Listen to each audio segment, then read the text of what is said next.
ओम सर्वे भवन्तु सुखिनः, सर्वे सन्तु निरामया, सर्वे भद्राणि पश्यन्तु, मा कश्चित् दुर्भाग् भवेत्। देवी भगवती माँ से यही प्रार्थना करते हैं कि सभी मनुष्य सुखी रहे, निरोगी रहे, आपस में एक साथ मिलकर के रहे और एक दूसरे के सुख दुख के साथी बने। आप सभी को मेरा नमस्कार। मैं हूँ आचार्य सूर्यांश। आपका हमारे चैनल वेचक्षु में स्वागत है।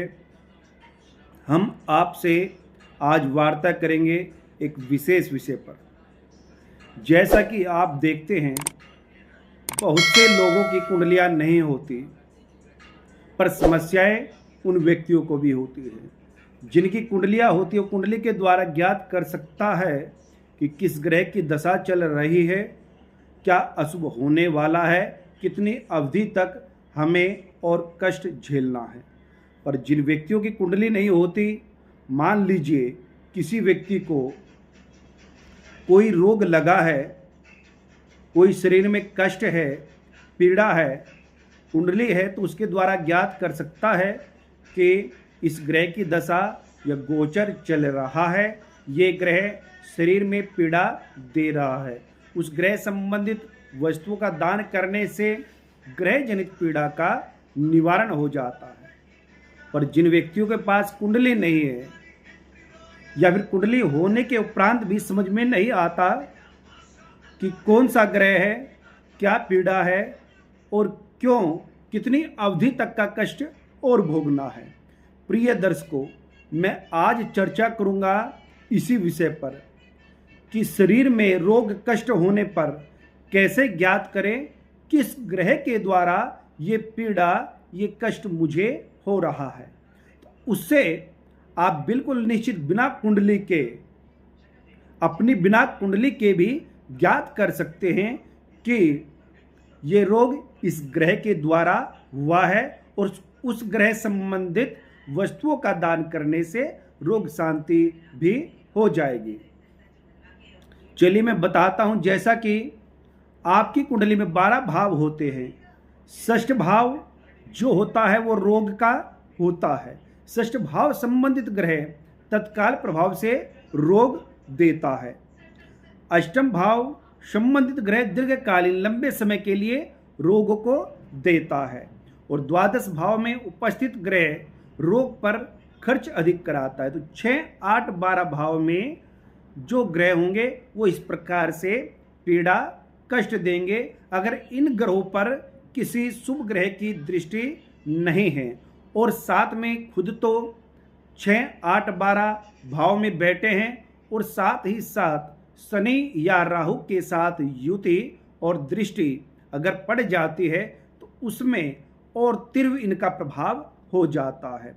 मैं बात करता हूं अभी 9 ग्रहों की कि किन ग्रहों के द्वारा कि क्या क्या रोग देते हैं। बात सूर्य की करते हैं।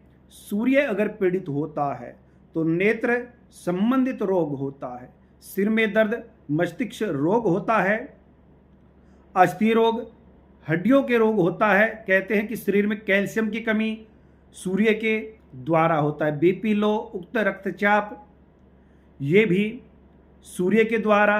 हृदय रोग संबंधित घबराहट होना या हृदय रोग, मृगी के रोग भी सूर्य के द्वारा ही होते हैं। पित्त संबंधित पित्त की तीव्रता अधिकता होना भी सूर्य संबंधित ही है। मस्तिष्क रोग हो, उदर रोग हो या हेमरेज, लू लगना, टाइफाइड बुखार इत्यादि, ये सब जो समस्याएं हैं सूर्य के द्वारा होती है। अगर आपका सूर्य पीड़ित है तो इस प्रकार संबंधित टाइफाइड बुखार या लू लगना, हिस्टीरिया, मस्तिष्क रोग इत्यादि संबंधित समस्या देगा। अब बात करता हूं चंद्रमा की। अगर इसी अवस्था में चंद्रमा भी पीड़ित हो तो चंद्रमा के द्वारा ये रोग होते हैं। उन्माद, पागलपन, हिस्टीरिया, मानसिक रोग, अवसाद, खांसी, जुखाम, पेट संबंधित कष्ट, गले के रोग, मानसिक अवसाद, निराशा, निराशा, हीन भावना मन में आना, बाएं नेत्र संबंधित रोग, गर्भाशय से संबंधित रोग और रक्त की कमी होना शरीर में, ये चंद्र संबंधित रोग होते हैं। अगर इस प्रकार का कोई रोग हो तो समझ लेना चाहिए कि आपका चंद्र ग्रह कुंडली में कहीं ना कहीं कमजोर अवस्था में बैठा है। अब मैं बात करता हूं मंगल की। मंगल भी इस प्रकार से लगता है, बार बार हाथ जल जाता है, पैर जल जाता है, या फिर किसी अस्त्र के द्वारा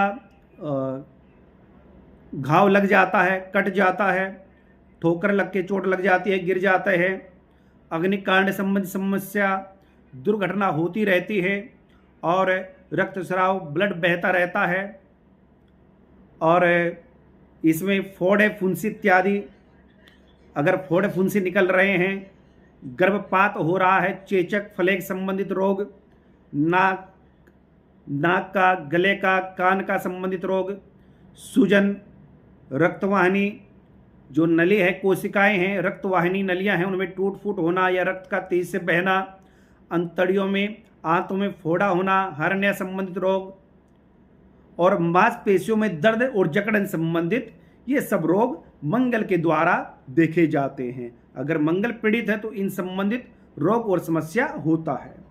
तो आप इनका मंगल का उपाय करेंगे तो ये रोग शांत हो जाते हैं। अब बात बुध की करता हूँ। बुध के द्वारा पागलपन, विस्मृति, कमजोर याददाश्त हो जाना, कार्य करते करते भूल जाना या याद ना रहना, चक्कर आना, आलस्य, मस्तिष्क से संबंधित गंभीर रोग, दमा, हकलाहट, वाणी संबंधित दोष, हाथ पैर में गांठ बन जाना, जो गांठ बन जाती है उस प्रकार से, कोढ़ का चूना, कैंसर संबंधित रोग, मृगी का दौरा पड़ना, मूर्छा आ जाना बार बार, और नसों में दुर्बलता, जिह्वा संबंधित रोग, फेफड़े का रोग, कब्ज, मांसपेशियों की दुर्बलता, निष्क्रियता, ये सब रोग जो हैं बुध के द्वारा ही देखे जाते हैं। अगर बुध कमजोर होगा तो इस प्रकार के कोई रोग आपको होंगे। इनमें से कोई भी अगर रोग हो तो समझ लेना बुध कमजोर है, उसका आपको उपाय करना है।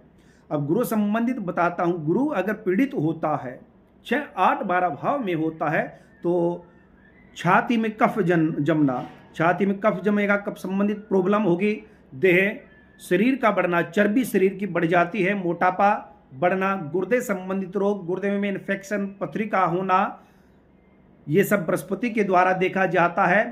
नाड़ियों में जमाव होता है, चर्बी का जमाव होना, जिगर बढ़ना, पीलिया होना, ये सब बृहस्पति के द्वारा देखा जाता है। बृहस्पति अगर पीड़ित होता है कुंडली में तो पीलिया, अंत्र संबंधित रोग और जो गुर्दे के रोग बताए, ये रोग होते हैं। अब मैं शुक्र की बात करता हूं। शुक्र अगर कुंडली में पीड़ित होता है तो नेत्र विकार, रक्त की अल्पता, यौन रोग, मूत्र संबंधित रोग, प्रमेह रोग, मधुमेह, शुगर इत्यादि, ये रोग शुक्र के द्वारा होते हैं। शुगर का बढ़ जाना, शरीर में कमजोरी का महसूस होना, दुर्बलता, रक्त की कमी, इस प्रकार के रोग शुक्र के द्वारा देखे जाते हैं। बात शनि की करते हैं। शनि के द्वारा अगर शनि पीड़ित होता है, घुटनों में दर्द होता है, क्योंकि शनि नसों का कारक होता है, तो घुटनों में दर्द, गैस संबंधित रोग, कुष्ठ रोग, मज्जा विकार, दमा, देह विकार, शरीर में नसों में दर्द इत्यादि, और अपंगता, शरीर क्षति पहुंचना, कोई ना कोई अपंग यानी कि शरीर की हानि होती है, शरीर में जकड़न, टूटा से जैसे शरीर रहता उस प्रकार से रहेगा, ऊंचे स्थान से गिरने से चोट लगना, ये सब शनि के द्वारा होता है। ऑपरेशन भी शनि ही द्वारा कराता है। वाणी दोष और हृदय रोग, कुष्ठ रोग भी शनि के द्वारा होता है। देह के अंगों में ये जो एक प्रकार से कहते हैं कि निष्क्रियता, पैरालिसिस जैसा होता है, नसें अधरंग इत्यादि मार जाना, ये भी शनि के द्वारा ही होता है। अगर शनि पीड़ित होता है इस प्रकार के रोग आपके जीवन में आ जाते हैं। अब राहु के द्वारा बताते हैं। राहु के द्वारा, राहु से भी मृगी, चेचक इत्यादि रोग देखे जाते हैं और महामारी इत्यादि सर्प विष का भय, कोई कीट पतंगा काट लेता है जीवाणु, उसके द्वारा भय रहता है, पागलपन, मृत्यु दंड, हैजा, संबंधित रोग, सजा का मिलना, पेट में समस्या, उदर रोग, पेचिश लगना, भोजन का न पच पाना और नसों में विकार, मन के देह के जटिल रोग और ऐसा रोग जिसकी चिकित्सा भी नहीं हो सकती या पहचान भी नहीं हो सकती कि ये रोग है, तो ये राहु के द्वारा रोग होते हैं। अब केतु की बात करता हूँ। केतु के द्वारा व्यक्ति को प्रेत बाधा, प्रेत लग जाता है, कोई जीव काट लेता है, कुत्ता या कोई कीटाणु उसको लग जाता है, त्वचा के रोग, चर्म रोग, कील मुहासे, दिल का दौरा पड़ना, पक्षाघात, चेचक, ये इस प्रकार से रोग केतु के द्वारा होते हैं। 9 ग्रहों का रोग हमने बताया है।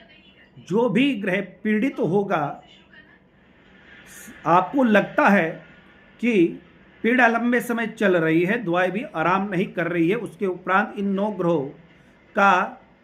ग्रहों में से जिस भाव संबंधित, जिस ग्रह संबंधित, जैसे टाइफाइड है, टाइफाइड बुखार हो रहा है और निरंतर साल में 3-4 बार बुखार होता रहता है, उस अवस्था में आपको सूर्य का दान करते रहना चाहिए, जिससे कि सूर्य संबंधित जो पीड़ा है वो शांत हो जाएगी। अन्यथा क्या होता है कि दवाई खाते रहते हैं, आराम हो जाता है, फिर पुनः महीना 2 महीने बाद फिर टाइफाइड हो जाता है। नसों में दर्द, घुटनों में दर्द होता है, ये सब शनि के द्वारा है। समझ लीजिए शनि पीड़ित है। गठिया बाय शनि के द्वारा है, शनि पीड़ित है। शनि का उपचार करते रहे, छाया दान करते रहें, शतनजा इत्यादि दान करते रहें, तो शनि संबंधित पीड़ाओं का हरण निश्चित रूप से हो जाएगा। प्रिय दर्शकों, जैसा कि मैंने ये आपको जानकारी दी है, एक बहुत महत्वपूर्ण जानकारी है, बिना कुंडली के भी आप जान सकते हैं कौन सा ग्रह आपका पीड़ित है और गलत प्रभाव दे रहा है। उसके उपाय करने से निश्चित ही आरोग्यता प्राप्त होगी, शरीर स्वस्थ होगा और एक बार करने से, एक बार देखने से आगे के लिए, भविष्य के लिए ग्रह संबंधी पीड़ा निवारण, कष्ट निवारण हो जाएगा। तो प्रिय दर्शकों, आप हमारे साथ जुड़े रहिए, बने रहिए। जैसा कि हमने जानकारी दी है, भविष्य में भी उसी प्रकार मैं आपको राशि संबंधित अनेकों जानकारी, महत्वपूर्ण जानकारी आपके लिए, आपकी मंगल कामना के लिए देता रहूँगा। आप हमारे साथ जुड़े रहिए, बने रहिए, हमारे चैनल को सब्सक्राइब कीजिएगा। नमस्कार, प्रणाम।